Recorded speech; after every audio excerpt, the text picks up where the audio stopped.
Obviously, it's been a very, very tragic day and very traumatic for people, obviously those families, so they're dealing with that. It can also be very traumatic for people just witnessing what this news happened today with the tragic plane crash colliding with that military helicopter. Yeah, anytime something like this happens, you start rethinking things, people become scared of things.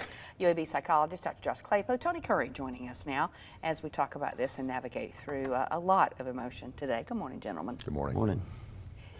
Go ahead. Well, I was just going to say, first of all, I mean, people experience tragedies. We know that. This one's on a massive scale. Obviously, you got a lot of families involved here. But just yesterday, we had an incident on I-65 where first responders had to deal with a person who was hit by a vehicle. Turned out the person looks like they went out there on the road intentionally. And I talked to some first responders, a police chief who said, you know, this is something our folks see every day, and it's difficult to process all that. Oh. So first of all, let's start right there. It's out of the norm. I mean, and even for first responders who do deal with this every day, they see it frequently, but it is traumatic. It is something that can create something like post-traumatic stress disorder. It doesn't happen for every first responder, but then you pull it back and you think about us, those of us who don't see things like this every day. It will absolutely shake you to your core, and particularly in a situation like this where there's lots of us who fly.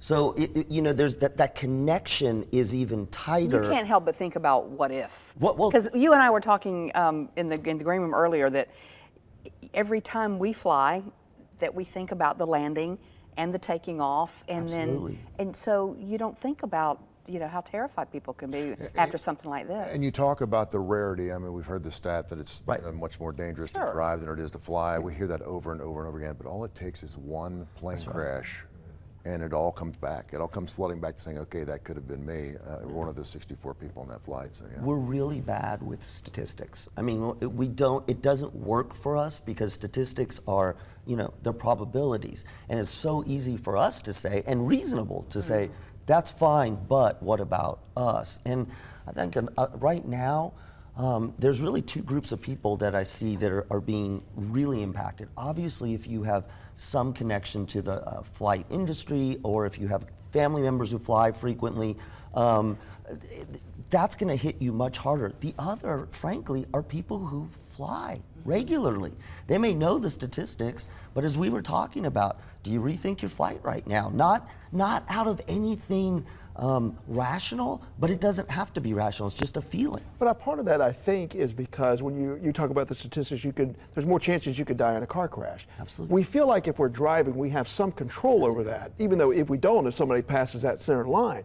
On a plane, you have no control. And I think maybe that may add an element to it. It absolutely does, because control is something that makes us very anxious, right? And so part of the reason that we can get fearful on a plane is A, we don't have control, and then B, this gets even deeper. We're not designed to fly as human beings. So being up in the air in a machine, as much as we may not think about it, you know, intentionally or consciously, this is why you and I were talking about, you see people pray, people are white knuckling it, and these are people who fly all the time because it's something that is very foreign for us at an evolutionary level. Sure. People may say it's irrational to feel that way, to worry about that every time, but if that's how you feel, it's how you feel. It is, and what I'm telling people right now is, look, this is tragic on so many different levels. If you are feeling anxious about this, it's okay. I mean, this is the kind of thing that it's not only people feeling sad and their hearts and prayers are going out. There are people feeling just nervous right now. Sure. The other thing is just to sort of add, we got a lot going on in the world right now.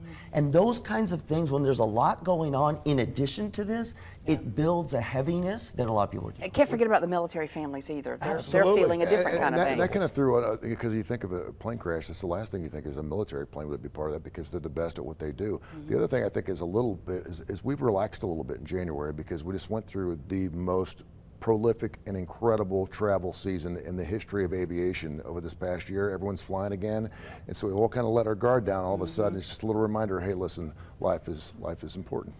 Absolutely. Well put. There is a lot still to come out of this situation here and learning about what happened, but thinking about, you can't help but think about all those families that are that know they're not going to get the answer that they want, but they're looking for some kind of answers. We'll take a break and we'll be right back.